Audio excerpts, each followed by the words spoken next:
Death has come to your little town, Sheriff. Does Barry Manilow know that you raid his wardrobe? What's in the box? Say hello to my little friend! Need the money! Go ahead. Make my day. What's going on, guys and gals, and welcome to Good Real Hunting, where we hunt for the good reels so you don't have to. Got the Brett man over here. We got our special guest here, Chris. Again, you know him. You've seen him before. He's back. He's ready to party. He's ready to rock and roll. He's ready to nerdy today. And Beefs are better.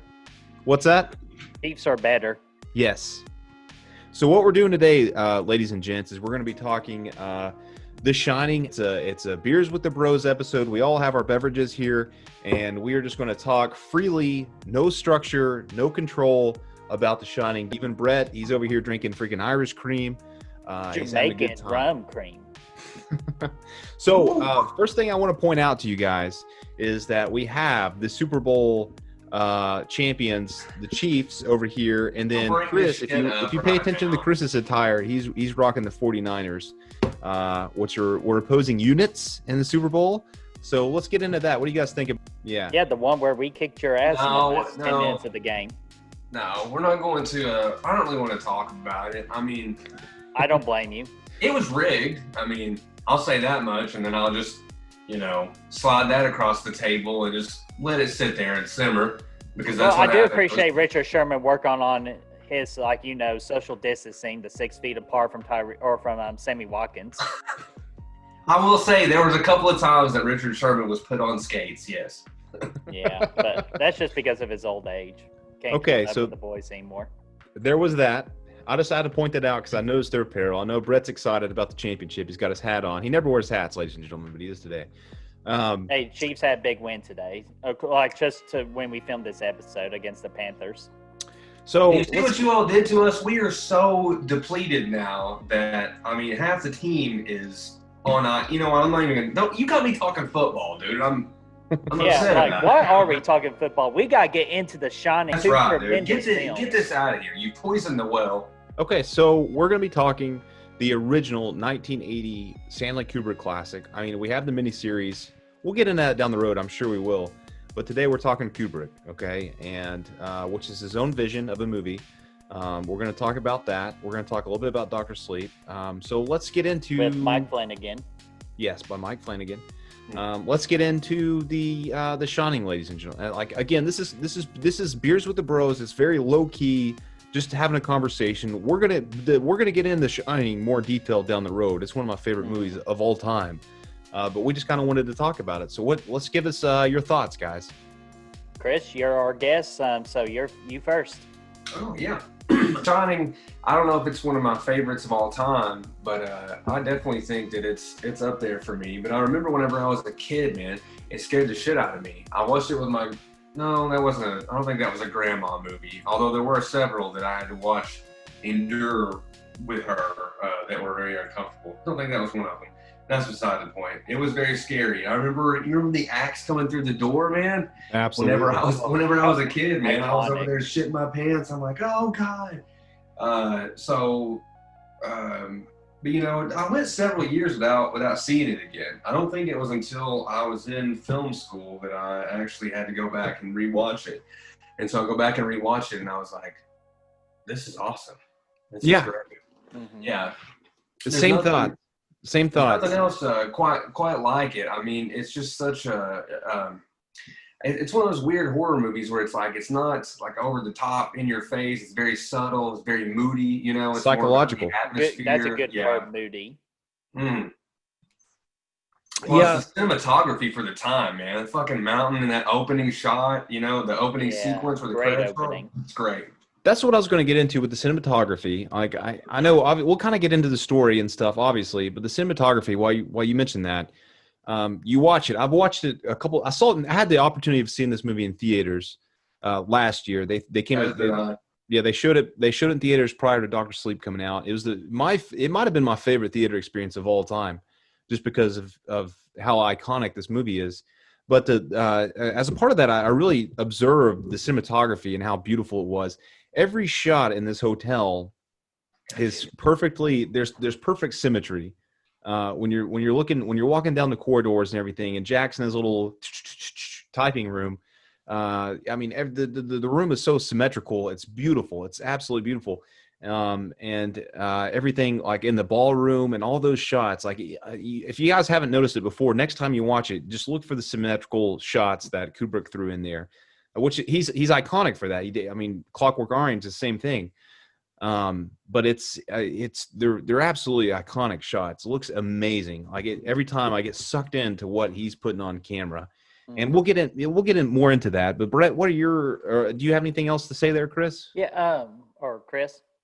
Oh no, I was just saying you were going on about the symmetry shots, and I remember one of the great ones is the trike. Yeah. And Danny's riding the trike through there, and I remember that just like sticking with me. Like, how the hell did they get? It's so smooth and symmetrical whenever he's going through there, and it's like, how the hell did he do that? Yeah. And the sound design was so beautiful for that as well. Carpet, hardwood, carpet, hardwood, carpet, hardwood. This really sucks you in, dude. Brett, what are your initial thought? Like your main thoughts, first thing that comes to your head on this flick? The first thing that comes to my head is that the first time I watched this, I totally did not understand the movie. But there was one thing I did understood, and that was the beautiful performance of Jack Nicholson as Jack Torrance. For sure. Jack Torrance. Yeah.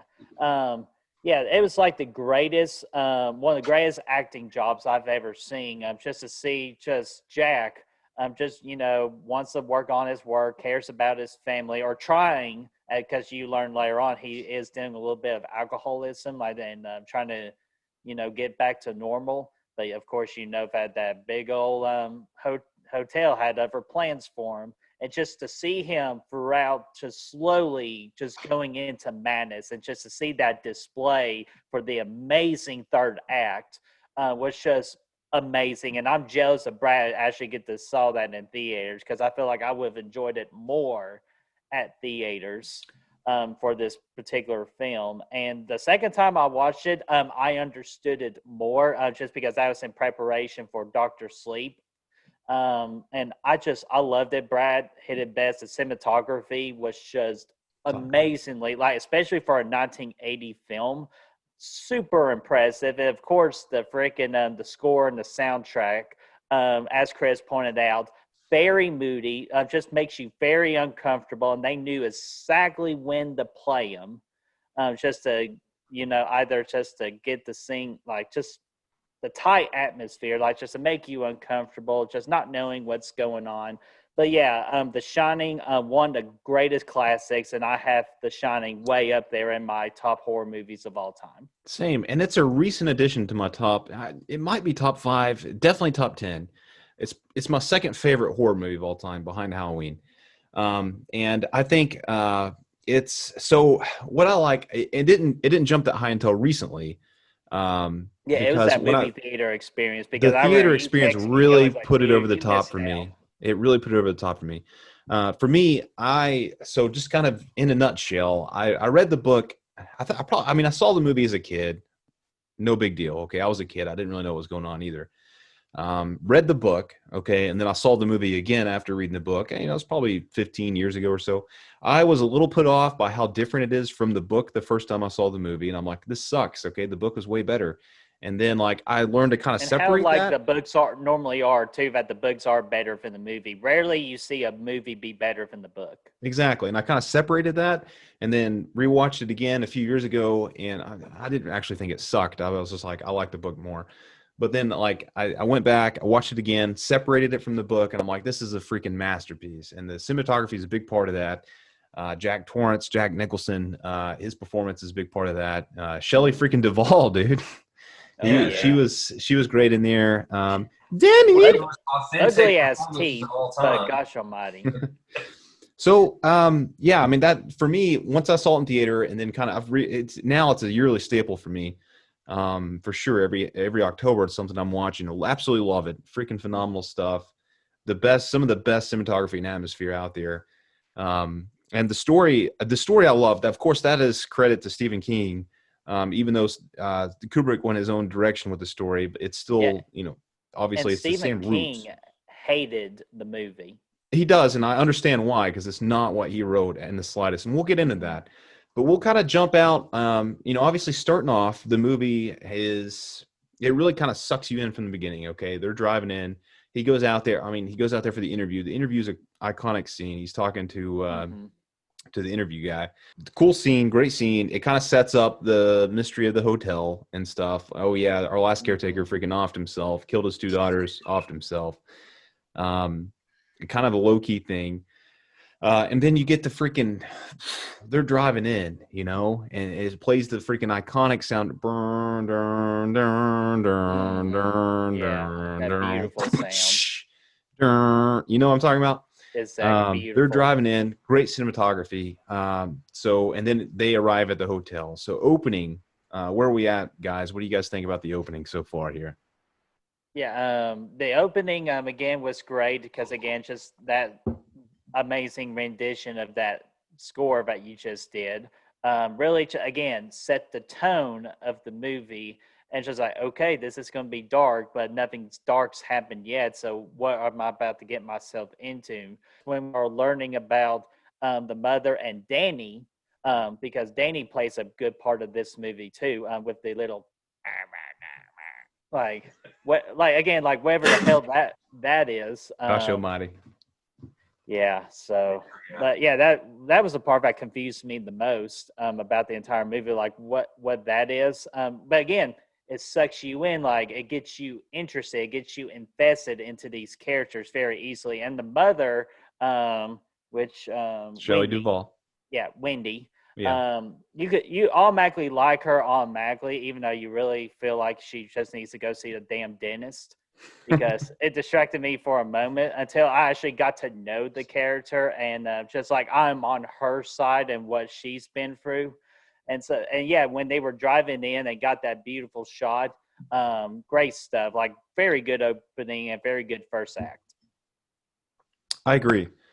And also, obviously, you got the Dahmer party dialogue there where they're driving in and stuff. You got all that while they're driving in.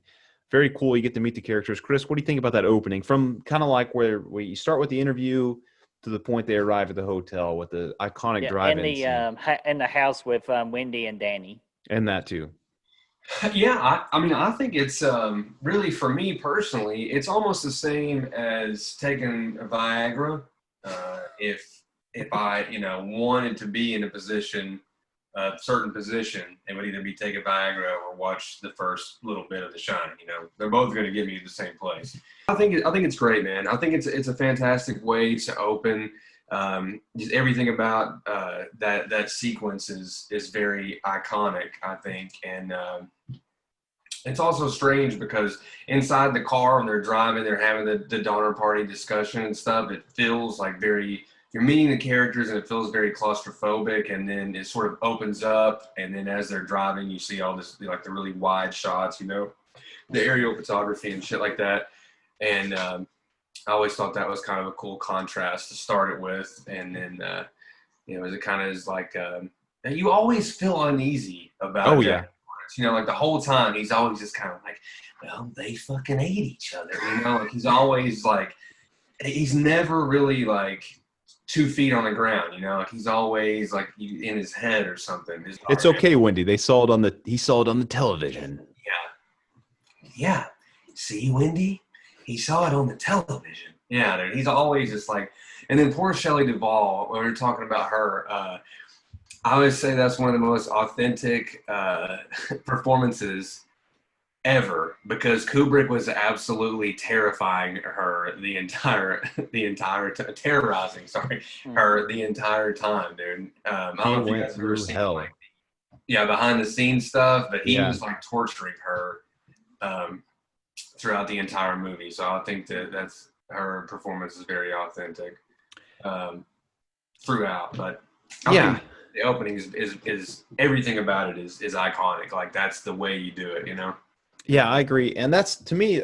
I'll throw in a little tidbit of information. I don't know if you've got either one of you guys have read the book or not, but and this is nothing I will take away from the movie because again, I've separated the movie from the book. It's one thing I kind of liked that the book did better, but the book has the Jack character set up to be like he's had his demons in the past. He used to be an alcoholic. He was a teacher at a school. And he got fired because some kid like slashed his tires in the parking lot of the school and he beat the shit out of him.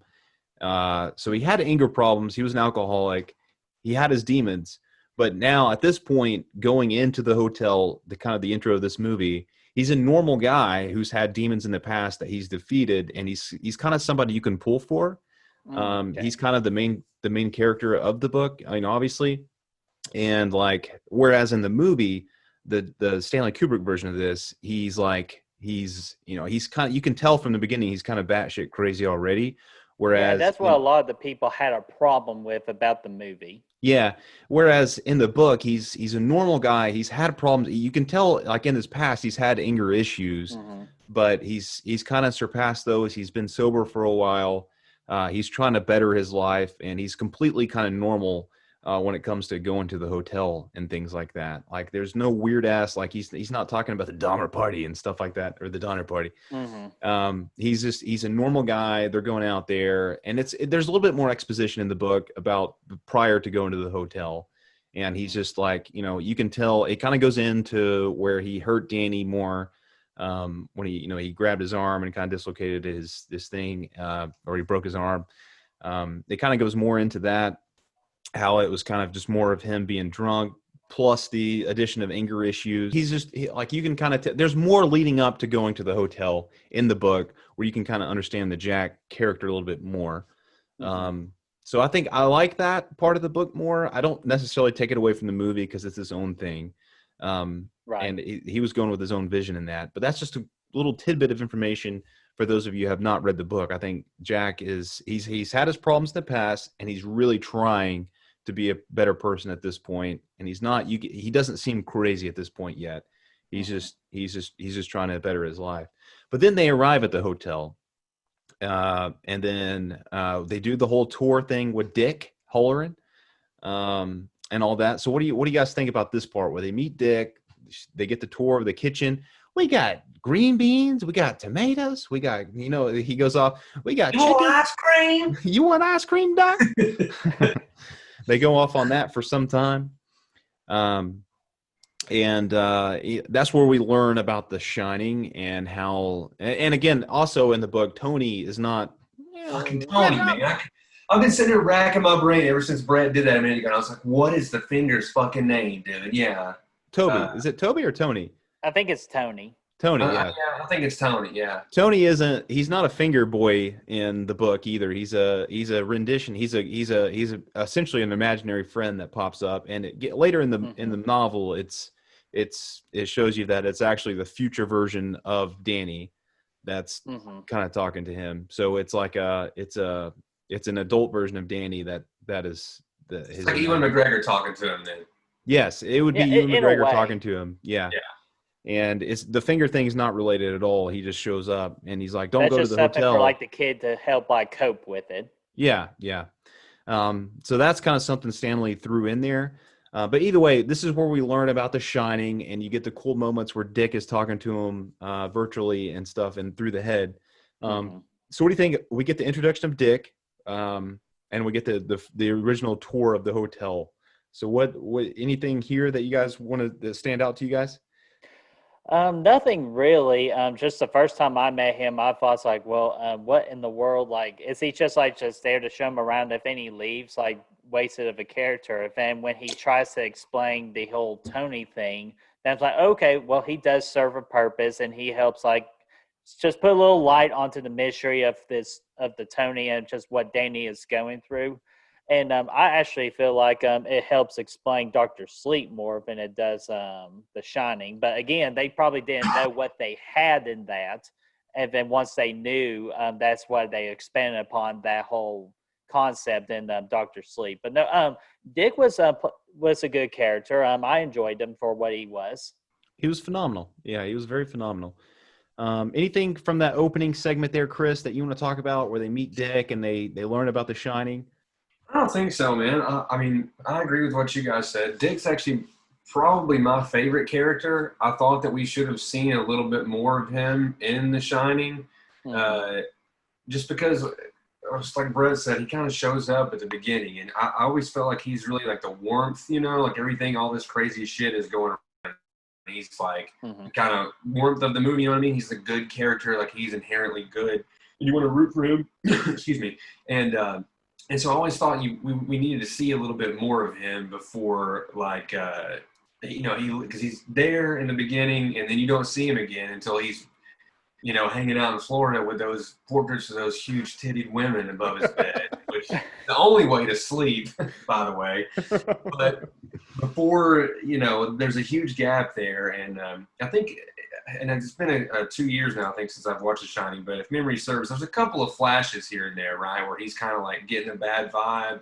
Later in the movie, yes. Yeah. Yes. Yeah, about like the late second act, I think that's when he started to feel like, okay, something's wrong. I better go check on him. Yeah, that's kind of, for me, I love the when you get to meet Dick and what's up, Doc? You know, no, he doesn't say that, but he said, "You want some ice cream, Doc?" While he's talking, by the way, I don't know if that's possible to shine with somebody while talking to somebody else, but that's beside the point.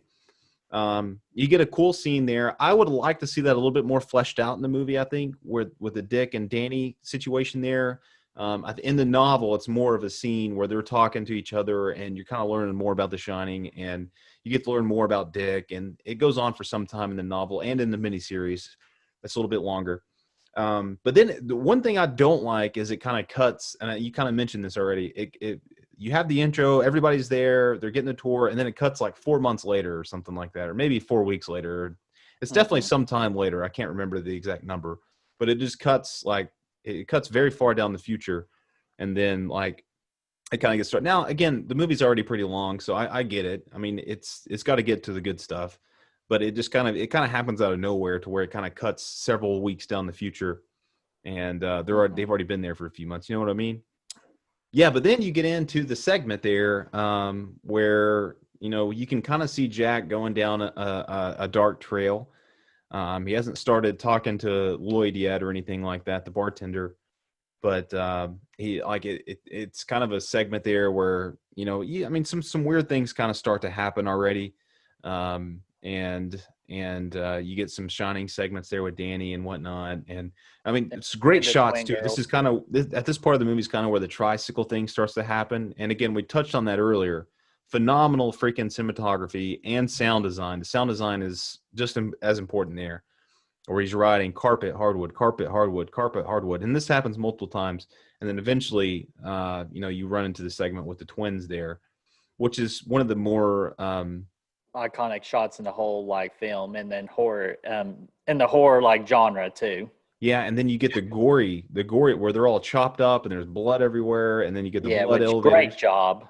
Yeah, it was phenomenal. And again, you don't see a lot of blood. I mean, well, I guess you do see a lot of blood in the movie from the elevator, but it's not there's not a lot of gore in the movie, and that's kind of one of the more gory shots when they see the twins, when he's rolling up and the twins are there, and it kind of you just see it for like a split second. Very split. Yeah. What do you think, Chris? Yeah, they used quite a bit of blood. If I think before It Chapter 2, yeah, was the most blood ever used in a movie. So I actually had totally forgot until you brought that up. I totally forgot about the twins, but I agree with you, Brett. I think that's one of the most iconic things. And I do remember that was one of the scenes whenever I was, when I watched it as a kid, and I was like, I can't do this. You know, I was like, I gotta go to my bedroom and change my Huggies. But you know, that whole next segment is probably my favorite part of the whole movie, where the second act. Yeah, where they're getting settled in, you know, the intro's over, so like they're just here, you know, it's snowing outside, and I always loved how, you know, they had this huge hotel, and there's all this, you know, the great cinematography, all this shit is going on, and you know, but we're following each character around, you know, little by little, and it's like this huge hotel, but you're so isolated. And I always thought that was kind of a cool thing they did with the cinematography and the storytelling there in the second act of the movie that I really love. It's my favorite part of the whole thing, really. Just before, things are starting to tip over into going crazy, Yeah, the descent into madness that really just strongly hits. And, and I think that is all, that isolation that is kind of building up is what's leading to that. Mm-hmm. Yeah, especially when Jack goes to the bar.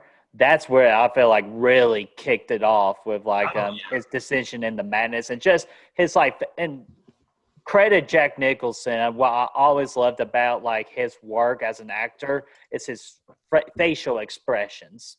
Yeah, and we're definitely going to get into the bar scene here soon. Yeah, but I'll hold off on a minute on that.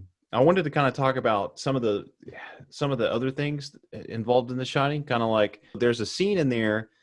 Have you guys heard about the moon landing controversy with Stanley Kubrick and stuff? No. I'm going to. Yeah, dude, he directed it. That's what I know. There was a scene in The Shining where Danny's sitting there playing, and this is in the documentary 237, Room 237, I think is the name of it. Where Danny he's playing with his old trucks and stuff on the floor. You know what I'm talking about? Mm-hmm. And the design of the floor kind of resembles that of a launch pad from NASA, where the rocket ships go up. And he's playing with the trucks. He stands up. He's got the Apollo 11 shirt on, and he stands up, kind of resembling Apollo 11 taking off from the launch pad, and then he walks to 237, the room 237, which is, again, the moon is 237,000 miles away, or 237,000 miles, either way.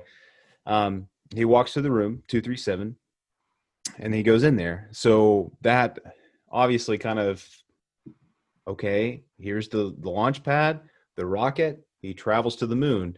So what do you think? Do you think this is actually a conspiracy, and we won't get into the actual conspiracy, but do you think this is Kubrick kind of nodding to that conspiracy a little bit, or do you think it's just a coincidence? Of course, he even tried to spell it out too. C-O-N spiracy. But yeah, I think it's just I don't think I feel like he can added on to it's yeah, I did this, but I was like, no chance. Yeah. What do you think there, Chris? Yeah, Daddy, I think he did it 110%. Come on, man. Stanley Kubrick not Come on, man. Giving somebody the fucking finger, just let's toy around with him. He went straight. Like the day they were like, Mr. Kubrick, did you direct the fucking moon landing? He instantly was like, he called the fucking wardrobe department. Was like, can we get this kid a fucking Apollo 11 shirt? And let's do this up right. Yeah, I think I just thought it was at the very least, I thought it was an interesting scene because I've seen the videos kind of comparing the two and the launch pad and he was wearing an Apollo shirt, and just I think the math wasn't quite there for the distance to the moon, but it was pretty close. It was close enough. Mm-hmm. Was it the same room in the book? In the book, I think it was 217, but this is a fun fact. 217 was the actual name in the book. I think it was 217. I might be wrong, but I'm pretty sure it was 217. But that hotel that they filmed at actually had a room 217, so they didn't want to give it bad luck. So they made a fake room 237, which that hotel does not have, and they wanted that to be the bad luck room. Oh, okay. Huh, that's interesting. So anyways, he goes in there, you get the creepy lady. You don't see her yet. But then Danny comes. I know we might be jumping a little ahead, but that's okay. We don't want to go into every detail. We got more detailed things coming on the show. Yeah, and we're going to go back and do a very detailed review on this movie too. Yeah, so Danny comes down. Briefly. Jack's typing away, and him and Wendy are in there, and then Jack comes in, Danny comes in. He's got the marks around his neck, and the book dives more into this, but it's where you kind of start to see, and Jack's over there drooling and shit. Somebody get me a goddamn drink. Yeah. So at this point, he's kind of starting to lose it, and I think this might be after I can't remember if it's before or after. He's kind of staring out the window while they're in the maze, and he's like, Mm-hmm. and you get that close up. That was a great shot. Oh, it's amazing stuff. He's wearing that black turtleneck, and but this is where we kind of start to dig into the Jack's going crazy mode here. Okay, this is the first. This is the first chapter of that, and we see him kind of going into madness at this point. And then shortly after this, we have the amazing, incredible scene. Wendy comes in. She's like, "What you writing there, dear?" And he's like, Chris, you know the scene I'm talking about? Yeah, I do. I just didn't Why don't you go ahead and throw us through the scene? Why don't you give us a Jack Torrance impression here?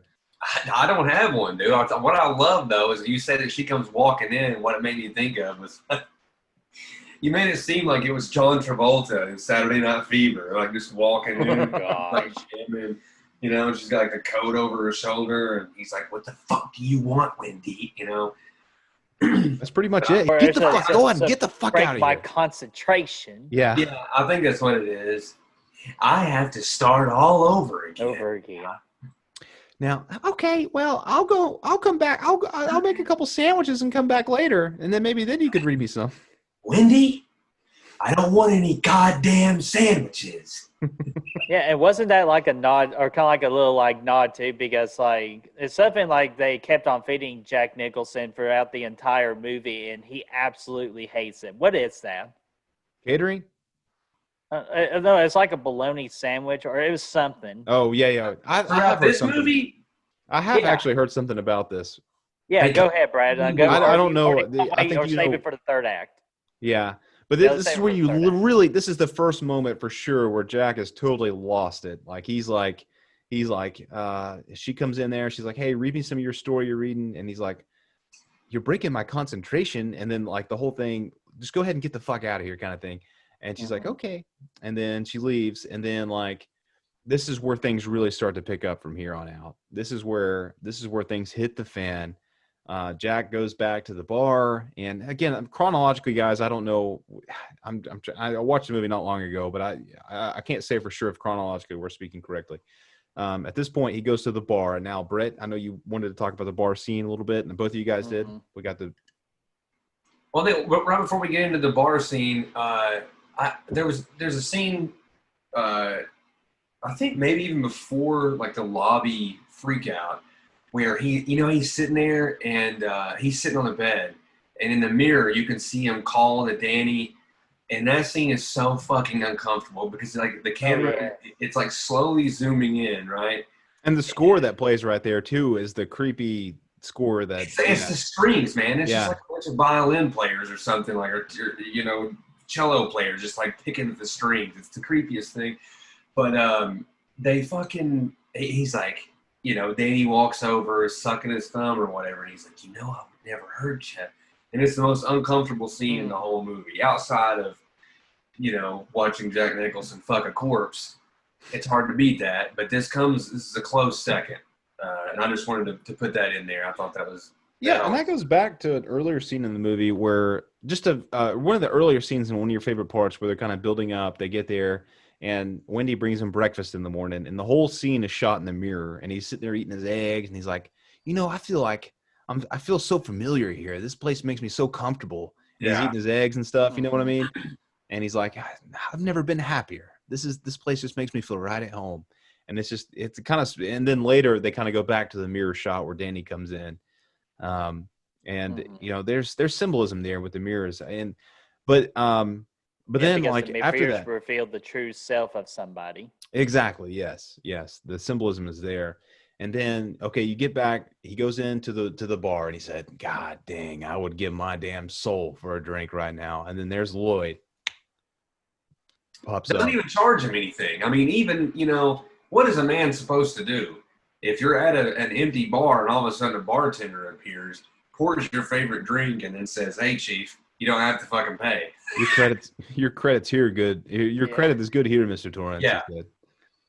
Yeah. Brett, what do you want to tell us about the bar scene, bud? Wait, who? Brett. Yeah. No, just the like just again the facial expressions of Jack Nicholson, where he just sits there and goes, like, oh gosh, makes you feel so uncomfortable, and you just are seeing this descent into madness right in front of your eyes, like. And if it's just again going back to that alcoholism, like that he fought so hard for to get rid of, it just slowly coming back, and you're probably thinking to yourself like, oh, is alcohol like the reasoning behind like his reason to madness? Like just kind of like drift you away for the like the hotel and the mansion to be like haunted. Yeah. I feel like that's what the alcohol part was there for. But I was kind of like, gosh almighty, if you see Lloyd and you know your wife and your son are the only people there, gosh almighty, that has to be a red flag. Oh yeah. Or just like a sign of get the hell out of there. But again, they got nowhere to go because of the blizzard and all that, and they're just stuck there. Yeah, and that's another thing. The blizzard. Okay, so in the book, again, the alcoholism stuff plays more of a role in the story of Jack. The stuff with Lloyd and stuff. Which I can let you know that if I read the book, I would be more a fan of the book because I love like character development stuff. Yeah, like it's that. phenomenal character stuff. He's been dealing with the demons of alcoholism for years, or for I can't remember in the book exactly how long it was, but I think it was longer than 6 months. Might not have been, but either way, he like at first he's resisting it, and then he gets sucked in, and then like and then that plays more of a role, the whole Lloyd thing. But here I just love. Like you said, yes, he gives a little Nicolas Cage kind of thing in the mirror there. He's like, he starts laughing in the mirror, and yeah, it's great. It's great stuff, man. It's great stuff. And I just remember when Grady comes out and he said, "Hey, man, you got a little of this drink on yourself, my man." And he pats him on the back. And like in the bathroom. Yeah, he said, "Hey, my man, you got a little bit of this on yourself." And he leaves the handprint of what he had on his hand on his back. But anyway, Chris, bar scene, what's your thoughts, my friend? Love it, dude.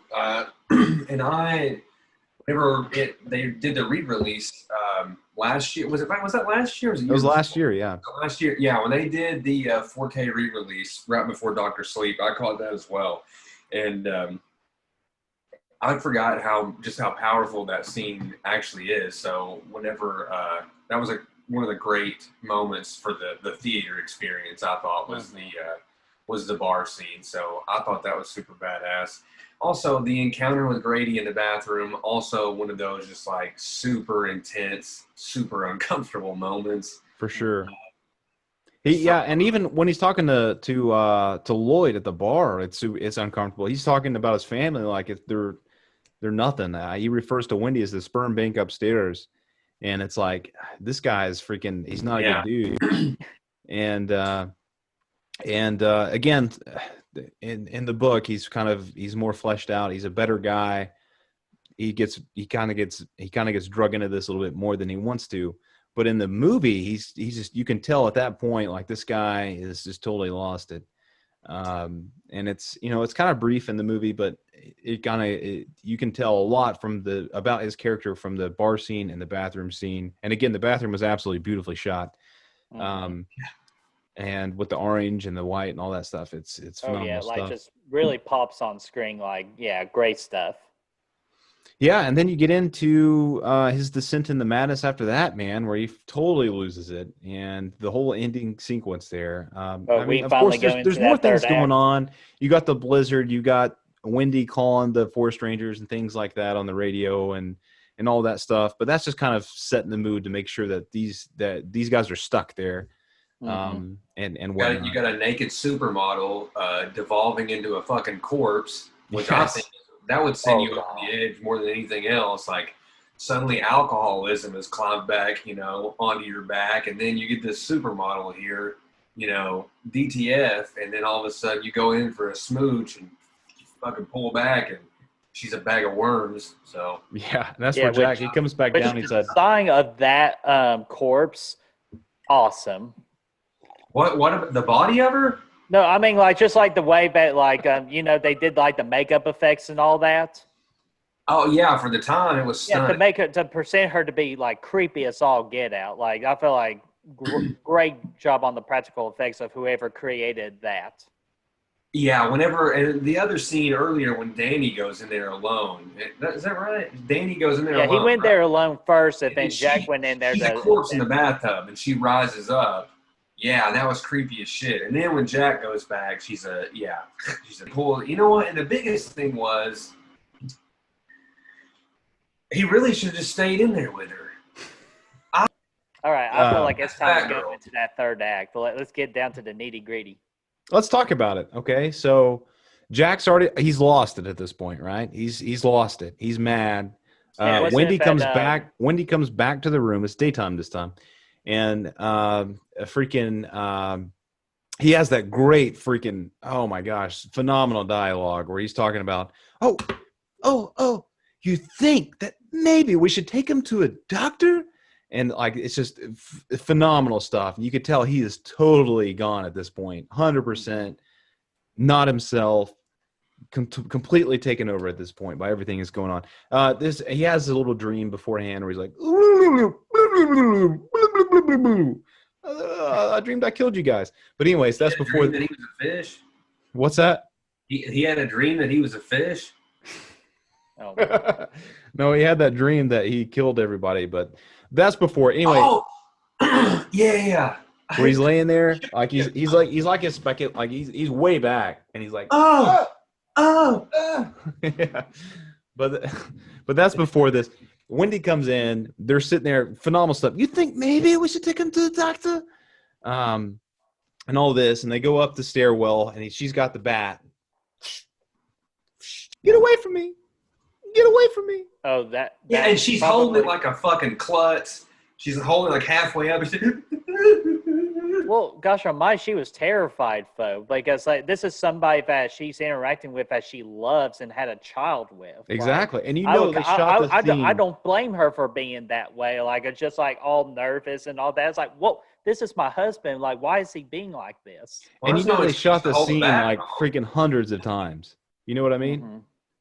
Yeah, and then just of course we get that iconic line of where he's coming up the stairs. Goes, I'm trying to tell you, I'm not gonna hurt you.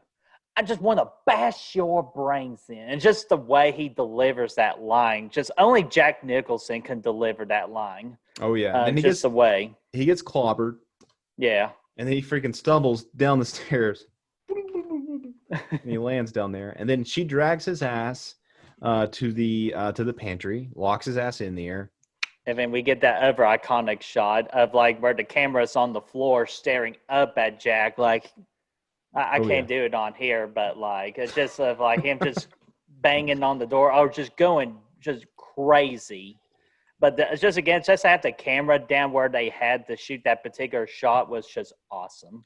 And then they find out the snowmobile is destroyed, the snowcat. The radio is destroyed. There's no way out. Of course, during all this, Dick's kind of getting closer. He's talking. He's taking plane flights over and all this, but you still got all this going on. And he's locked in there. They go to bed. We get the red rum part right there. And then he gets out. Plain and simple, he gets out. Lloyd comes back, or Grady. I think it's Lloyd. He comes back, helps him out. He gets unhooked. He gets out of there. And then shit hits the fan, ladies and gentlemen. Of course, again, we all know everything. There's a lot more going on here than just this. We're just kind of getting through the plot because, we don't want to keep you guys forever. But he gets out, and great stuff from there. It's where you get everything going on. So it gets the axe. What's next, ladies and gentlemen? What do you guys think? Or just gentlemen, I guess.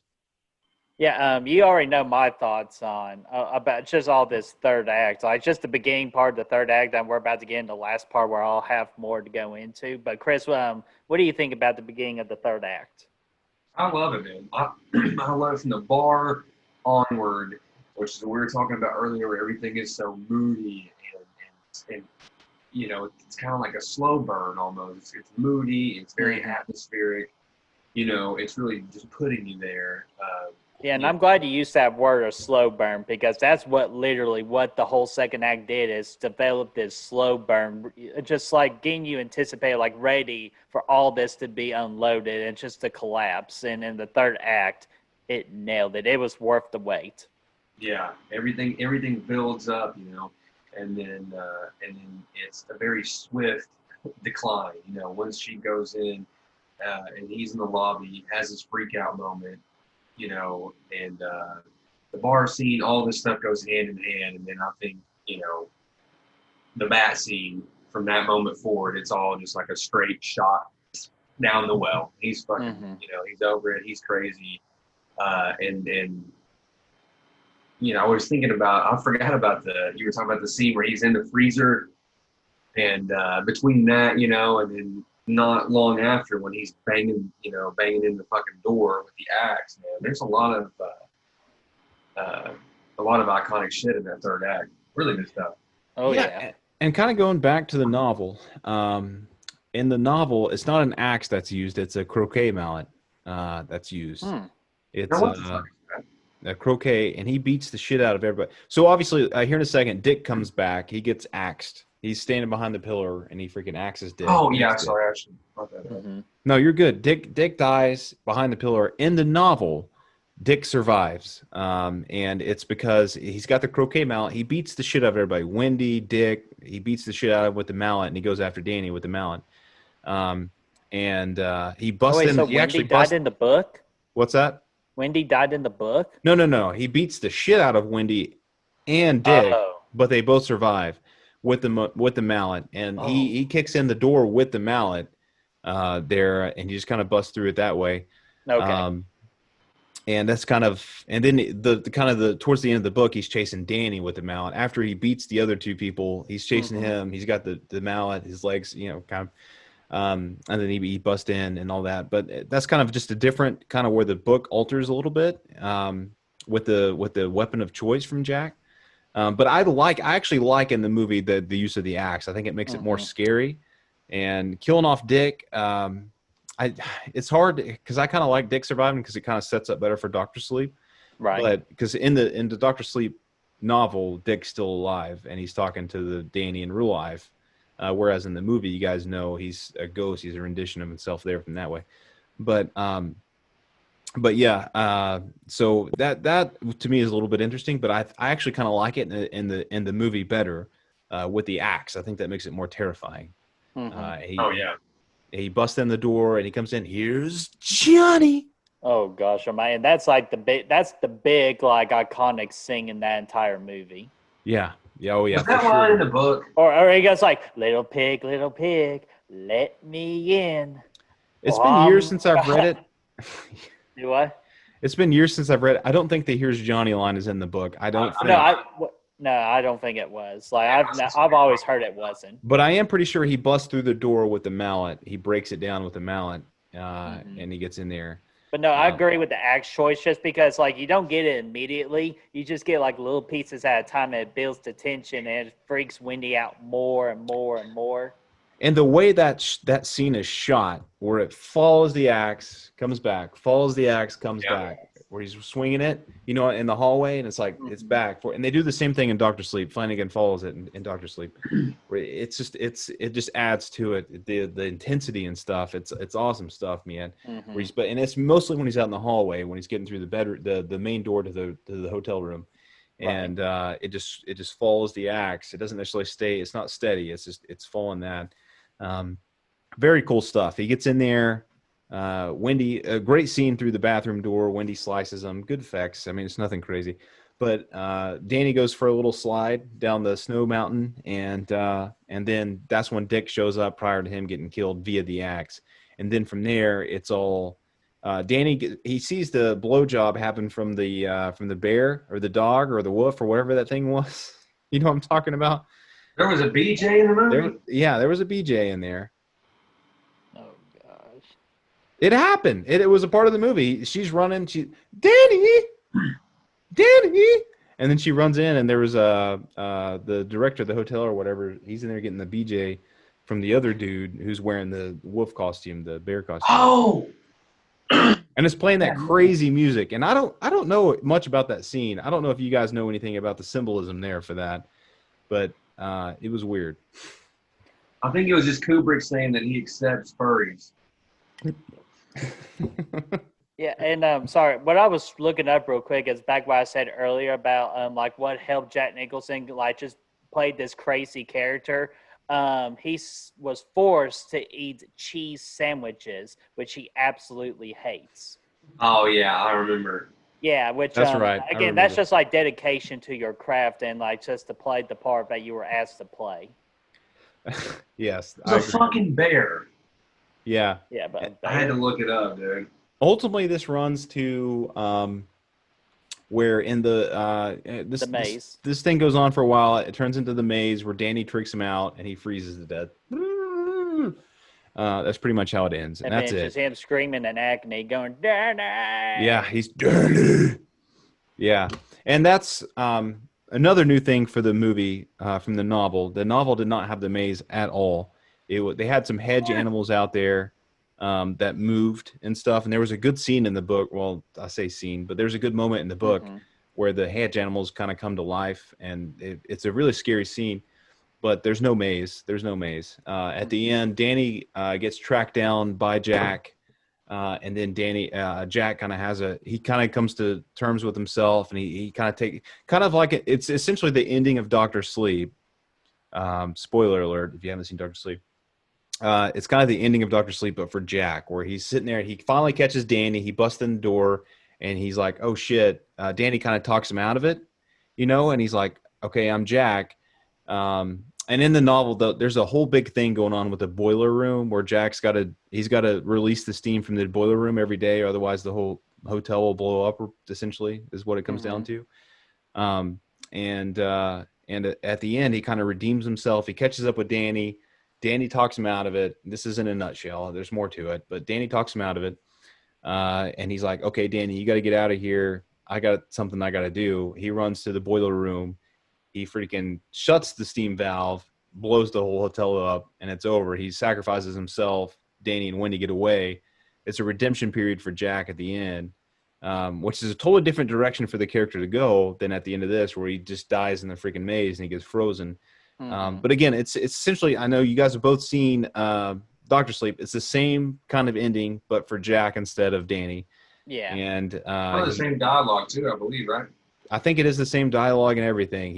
That's a great homage. Get ready to kill Abra, and she says something to him. You're I don't know, whatever it is. It's the same like powerful line there at the end. It's used. Yeah. Dr. Sleep is actually in the show. Yeah, and he sprints back to the boiler room. All the ghosts are trying to get him to stop, and he's like, "No, I gotta do this." He shuts it, and then it blows. And then later, there's a prologue or an epilogue where he shows up at the graduation for Danny as a ghost, and he's like, "Oh, this is cool. We're having a good time now." And that's when you realize that Danny was Tony from earlier, right? And because Tony is now the graduation age of Danny, and then Jack shows up. Cool scene. I think it's cool. I like having that redemption in the book for Jack. I think I like the Jack character more in the book. I think just because he has more going for him, and he's more he's more of a complex character, because you actually pull for him. And when he starts drinking in the hotel, you're like, "Oh shit, don't do this, Jack, don't do this." And then he has the redemption at the end. I like that, but I don't take it away from the movie because it's its own story, and the whole Jack thing is great stuff. It's great stuff. Yeah, he's not. I mean, I don't think he's ever. You ever look at him as really like a bad guy at the beginning of the movie, but he's always like, you're always a little uneasy with him. He's still a little weird at the beginning. Yeah, and that's what I'm saying. Like, you're always a little uncomfortable, but you don't know exactly you're always like at a distance from him. Yeah. You know what I mean? 'Cause you don't really get too close to Jack, but he's always a little uncomfortable. Then he goes fucking crazy. So it kind of would have been nice to see him be a little bit more of a sympathetic character, but yeah. You got me wanting to read the book. The book it's a phenomenal read, and it makes me kind of want to read Dr. Sleep. I haven't read Dr. Sleep, but I imagine the Dr. Sleep novel is similar to the movie. Yeah, and but that asks us the question now. Like, I know The Shining is such an iconic movie, but do you think, like, maybe down in the future, that I wouldn't necessarily call it a remake, but you think they make another Shining, but go more towards the book? Or do you think in the 90s there was a miniseries. iconic? in the 90s there was a mini series that came out. It wasn't the best. It had Steven. On ABC. Do you know who Steven Weber is? I do. I don't know if you're talking to me or not. I know Yeah. you. I remember that. It was like 4 hours. it was on like Lifetime or Yeah. ABC or Yeah. NBC or something. It was very It was very down. PG. It was very PG Shining, but it followed the book almost identically. It was a very perfect rendition of the book. Okay. And I liked it. I mean, I thought it was great. I liked where Kubrick took the story, though, because he made it a little bit more dark and a little bit more frightening, and he did his own things with it. I mean, it would be hard for the general public to accept a remake of The Shining, I think, because the first one's such a classic. Right. But I do like the miniseries and that rendition of it. But it is totally different. Yeah, but we live in the day and era where, oh my gosh, we got to do remakes since we can't create original ideas. So I feel like that can be a concern down the line. Because I feel like that's something they could Do visit. not will this into existence, dude. I mean, I could see it happening, at least while King is still alive, and he could kind of be a part of it. But I don't think you're gonna. I think Kubrick, he did his own thing. King hates it. I see the differences, and I kind of side with the book on some things, and I side with the movie on some things. Right. And I think that I think overall, I think nothing's going to beat the original. And I see it. Look, I got the Shining poster back here, and I keep thinking Jack's going to turn over like Bagul and Sinister. He's going to say, "What the fuck you talking about, bro?" But he's not so far that I haven't seen. Maybe you guys have. I don't know. But Oh, I just saw him move. damn it, Brett. No, I'm just kidding. Okay. But no, I think that would be tough. Like I think that'd be a tough remake to pull off. You're not going to beat Kubrick in the slightest. You're never going to beat Kubrick. Jack Nicholson performance. Exactly. No, and I think a big thing about Dr. Sleep, like the novel, because The Shining is so much different, the novel of Dr. Sleep is a lot different as well. And I don't think we have to worry about there being a remake because one of the big things was the film version. God damn it, excuse me. The film version of Dr. Sleep was a great sort of marriage between blending it in with Kubrick's movie and also doing justice to the Dr. Sleep novel and going back, like we talked about, having that original ending. So I think that movie just came out last year. It's a good blend of like a continuation of that story and also going back, and you do this really cool homage to the original. So I don't think, fingers crossed, we don't have to worry about that shit because I think that was a really good. Yeah, I agree. Flanagan did a phenomenal job of combining the novel of Shining, the movie of Shining, and the novel of Dr. Sleep and rap. Like, I don't think I could have. There's no way. I think he did the best job you could possibly do with combining all of those elements and putting them together because the book, it stayed true to the Dr. Sleep novel from what I've read.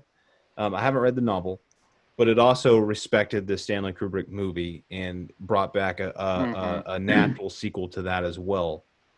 And I thought that was Stephen King did acknowledge, he was like, there was no better way to blend this story in with. Yeah, because there's a lot of differences. Yeah, because in Dr. Sleep, Dick's still alive, and they made it work to where he's not. And at the end, obviously, the hotel blows up at the beginning or at the end of the Shining novel, but they made a way to make it work.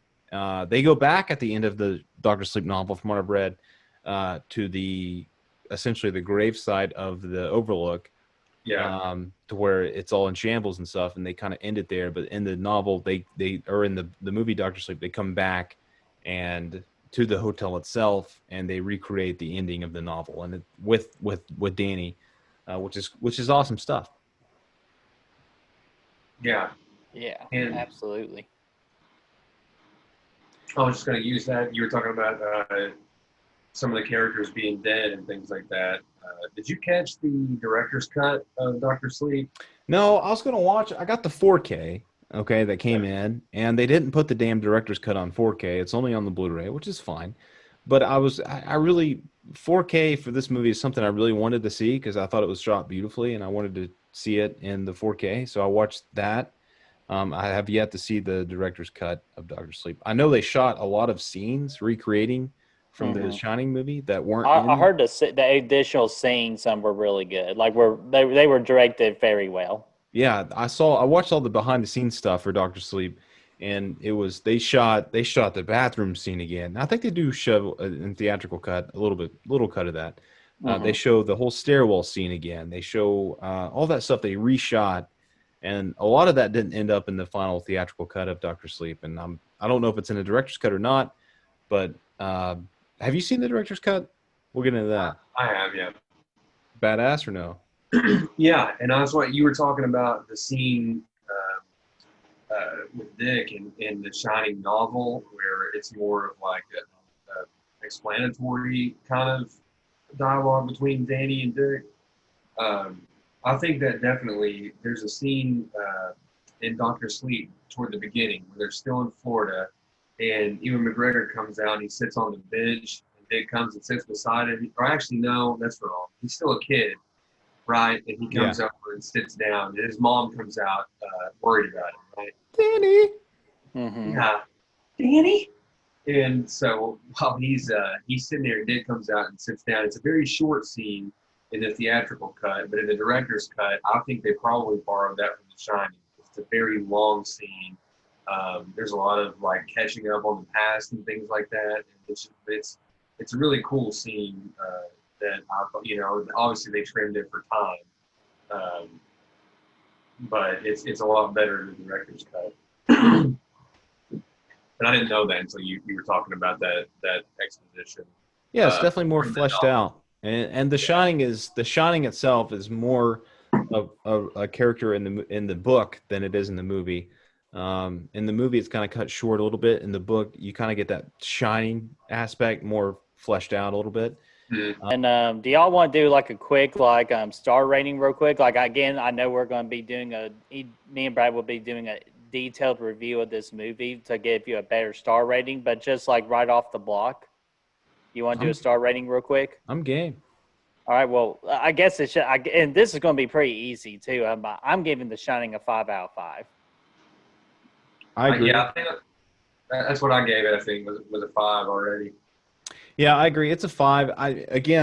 There's some things in the book I like a little bit more that could have made the movie better. But when you separate the book from the movie and you just look at the movie itself, totally 5 stars on its own merits. I'm not gonna deduct points from the movie based on what the book did. So I think, I give it a 5. Just you get a phenomenal cinematography, sound design, score, Jack Torrance, Jack Nicholson. Yeah, I mean it's totally phenomenal. Yeah, man, it's that's how you do it, it's one of those classics where you can't deny how good it is. Like you go back and watch it every time, it's like, God damn it, that holds up. Like every single time, it's almost better than it was. It literally is. Every time I watch it, I'm so entranced by what it's doing and the cinematography. Like it's beautiful, man. I don't understand why people say it's boring. Like that's like the big argument I hear about that movie. It's boring. Like I guess like maybe, but like I guess like for me, I love a slow burn, and I guess for a lot of people, like they get bored with the slow burn. Yeah, I think am I crazy for saying that? But like because it like blows my mind people calling it boring. If people you got Jack Nicholson doing beautiful performance. If people are more if people are just aren't in general into slow burns, they're probably going to find it boring. Just because it's so long. It is a long movie, and that's I would say if I'm nitpicking, that would be the nitpick. Is that the movie is too long, but it had a reason to do it. It stuck to its guns, and I still loved it. Yeah, for me personally, the length is not an issue. Honestly, I could watch that thing for hours more and have a good time with it. Just because you're so into what's like the Overlook is such an amazing setting. And the way that it was shot and everything, it's just like I love being there, and I could see that all day. When they went back to the Overlook and Doctor Sleep, it was just freaking so nostalgic. But I think the only negative, I mean, again, if I had to pick a negative, it would be that the book did some things better with the Jack character built into his character a little bit more. They didn't necessarily have time to do that in the movie because it's already 2.5 hours long. So it's hard to put that stuff in there. For the movie itself, I think it's phenomenal. If you're not into the slow burn, I could see people saying that it's boring because it takes a while to get to that third act where the action starts happening. But for me, that's what I love about it is seeing the beginning, the middle, and the end, the descent into madness by Jack. That's what that's what I would have liked to see more of. And that's what I like about the novel itself is you get to see Jack go from a normal guy with past problems, revisit his problems, get sucked in by the hotel, and then boom, shakalaka. He's chopping down doors with axes. And there's one more thing we got to get into, guys. But Chris, go ahead. Chris's react? Yeah. Like, Chris, do you have like a little like nitpick or a negative about The Shining? Like, I know you gave it a 5 out of 5, but like you just saw us like nitpick a couple of things to it. But like, is there anything on your mind? No, I don't think so, man. I mean, and as far as like the people saying it was boring and stuff, I mean, I kind of see like just a regular movie goer. It's not really like a passive watch. Like you have to kind of, you have to devote the time to it. It's not something you can just kind of flip over and be like, it's just going to suck you in automatically. You kind of have to be like, I want to watch this. I want to be a part of this world and be present in that story and stuff like that. So I don't think I have anything really. Probably just to piggyback on what Brad said a little bit. I do think the story, just from a storytelling standpoint, it could have benefited a little bit from Jack being a little bit more of a sympathetic character, at least in the beginning. You kind of feel a little bit worse for him as this descent is happening. Like kind of feel for this guy. I don't feel like you ever really had that connection with him. I mean, I know you're not really meant to. Wendy is, sort of who you're going to cling to. She's sort of the conduit for the audience. But I think it would have been a little bit more powerful if you felt a little bit deeper for Jack. But that being said, I think also if you do that, you sacrifice some other things, some of the ambiguities later in the movie. So it's not really something that I would change. It's something that might have made it different. Gotcha. Brad, were you saying something? There's one other thing we got to get into before we get out of here, and that is the last shot of the movie where it zooms into the photograph, and you see Jack just having a good time back in 1929 or whatever year it was. I didn't understand that the first time I watched it. So, and this has a lot of theories behind it, and I don't think any of them have been confirmed. Obviously, Kubrick's since passed away; he's no longer going to confirm it. And my theory is once you get sucked into the hotel, time just ceases to exist. You're there from the beginning of time to the end of time. You're there. So he's the caretaker now. He's still there in Dr. Sleep when Ewan comes back. And it's just that's my theory, kind of from what I've seen. You get sucked in and then you're part of the hotel from forever, essentially. Yeah, I don't know, Chris. You may know more about this than I. This was definitely not a part of the novel. No, man, I've not really done much research on it. I kind of always just kind of had that same feeling where I was just sort of like, oh, well, he's just part of the hotel. He's part of the fabric, of that entire hotel, whatever the fuck that evil energy is there. That's everyone that's there, it zooms in on the picture of him, but there's also that huge crowd of people there, it's like, you saw the people slaughtered, earlier, and there's all these different tales, these other things that are kind of hinted at here and there, like the Native American burial ground, all this other weird shit, so whatever that evil energy shit is going on inside the hotel, I think like once you kind of get into that, you're there, you're part of it, so to speak. I agree. And it's kind of like, you kind of get some hints of that earlier with Grady when he's talking to Grady in the bathroom. He said, "You've always been the caretaker here." Yeah. Yeah. So it's like, I just feel like it's kind of just, once you're there, you're sucked in. Time's not it's not a thing anymore. You're just there. So that's me. That's kind of what my take is on it. I know there's been a lot of theories on it. And I don't think any of them have been confirmed by Kubrick, but that's great too. Like for a movie to make you think of your own, like of what happened versus just a definite answer. Like it could go in separate directions, and I love when movies do that for endings. So it could go like A great example of that is It Follows. Chris, have you seen It Follows? I have, yeah. Yeah, do you remember that ending scene? Yeah, Where they were like walking, and then like there was nothing behind them. Then they showed what like they're forward, and then they look back again. There's that one little individual.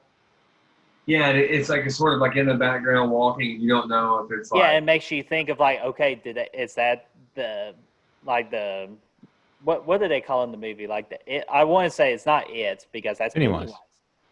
Yeah, but just the spirit or Yeah. See, that's a hard movie to motherfucker with no describe. eyes, googly eyes is what they call him. Yeah, but anyway, it's like it makes you think on it. I love how movies give you an ending where it makes you think on like, okay, this is not definite, but what do you think? Like how it ended. Like, what's your thoughts and opinions? And The Shining does do that. Yep, Inception's a perfect example. Yeah, Inception's a great one too. Right, you are, Ted. I mean, Bert. Brett. Yeah, get it right. It's Bert. Chris, I wanted to thank you again for joining us again for Beers with the Bros. Nice casual. Thank you guys for having me. Yeah, it's always fun to have you aboard, and of course we'll join it. We'll make sure you join again. We'll want to get into Dr. Sleep down the road. Yeah. And of course, Brett, to be a special guest moderator on our Slash It Out episode in the future. For sure. And Brett, do you want to go ahead and tell the viewers where they can let us know about The Shining? Where can they find The Shining? Well, should Tony explain it? Yes, he should. What would you all think about The Shining? Be sure to leave a comment down below and let us know so we can get discussion going on one of the classic horror movies of all time, The Shining. Right, you are. And again, we are understand? going to... We're going to dive it. The Shining, again, is going to be we're going to talk more about The Shining, believe me. And again, we're going to do another episode down the road with Dr. Sleep. We're going to do them both together, but we kind of we had more fun with The Shining than we anticipated. So we're going to get into Dr. Sleep. In the time between now and then, you can help us find the good reels. You can help us hunt for the good reels. And you can do so. You can find us on Facebook, Instagram, Letterboxd, Spotify, and Apple Podcasts for our longer episodes, i.e. Beers with the Bros, like today, and going forward, Slash It Out, things like that. Good times. We would love for you guys to join us in that hunt for the good reels. Yeah, absolutely. And of course, if you enjoyed this video, be sure to like this video. And if you enjoy our content, be sure to subscribe to us. And of course, ring that bell, ding, ding, ding, so you know when the latest episode does come out. Right, you are, Ted. And we're going to have a good time. Be sure to, if you like the horror stuff, check out the Good Real Haunting 2020 stuff and all the other stuff we've been rocking out. Again, good times. Glad you could join us. And again, Chris, thank you very much for joining us today. We look forward to seeing you again down the street, down the road, and down the highway for our next episode for Dr. Sleep. All right, so let's close it out, my friend. Yeah, let's do that. Brett, maybe next time don't wear a shirt, buddy. Hey, maybe you should take off that disgusting 49er shirt. Rise up. I up. went there. Get me out of here, dude. Absolutely not. All right, let's do the finger point. We'll get you out of here. I can't stand that shirt anymore. And pull both his nipples off his body. What he said. We'll see you guys later. Peace. Let me stop. And I do wish we could chat longer, but I'm having an old friend for dinner. Hasta la vista, baby. In case I don't see ya. Good afternoon, good evening, and good night.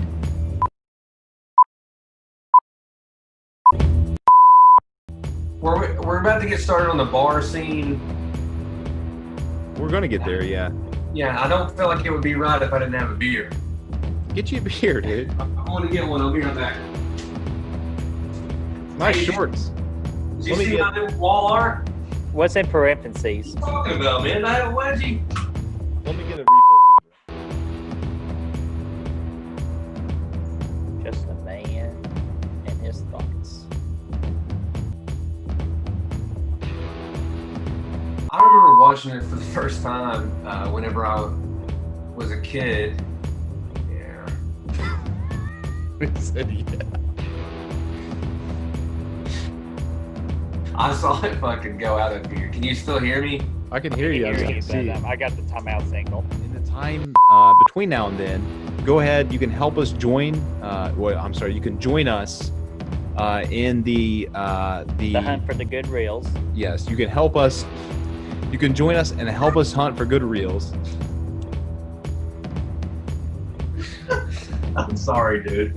I fucked your shit up. You finally got it right, and I fucked it up. I'm sorry. That's okay. This is a habit.